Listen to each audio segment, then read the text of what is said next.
TCS मधील धर्मांतरण महिला कर्मचाऱ्यांचं लैंगिक शोषण प्रकरणी आरोपी निदा खानला आज कोर्टात हजर केलं जाईल।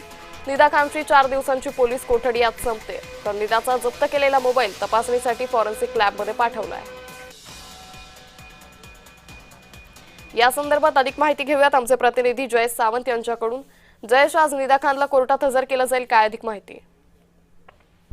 नक्कीच अंकिता, आपण जर बघितलं तर टीसीएस धर्मांतर आणि महिला शोषण प्रकरणामध्ये जे आहे हा मोठा वादंग जो आहे तो राज्यामध्ये उफाळलेला असताना या प्रकरणात फरार असलेल्या निदा खानला नाशिक पोलिसांनी जे आहे अटक केली आणि त्यानंतर हे जे आपण बघतोय की तिला या ठिकाणी कोर्टात हजर केले असता आता तिची जी आहे निदा खानला 4 दिवसांची पोलीस कोठडी देण्यात आली होती। आज पुन्हा तिला काही वेळातच या ठिकाणी जे आहे तिला हजर करण्यात आलेला आहे आणि एकंदरीत या पोलीस तपासामध्ये जे आहे निदा खानचा जो मोबाईल आहे तो पोलिसांनी जप्त करून आता फॉरेन्सिक तपासणी केंद्र जो आहे तो पुढे पाठवलेला आहे। एकंदरीत या संपूर्ण प्रकरणामध्ये आज न्यायालय जे आहे तर निदा खानला पुन्हा या ठिकाणी तिच्या पोलीस कोठडीची मागणी देखील या ठिकाणी पोलीस करणार असल्याची माहिती समोर येते आहे आणि या प्रकरणामध्ये आता न्यायालय काय निर्णय देणार याकडे सर्वांचं लक्ष लागलं आहे।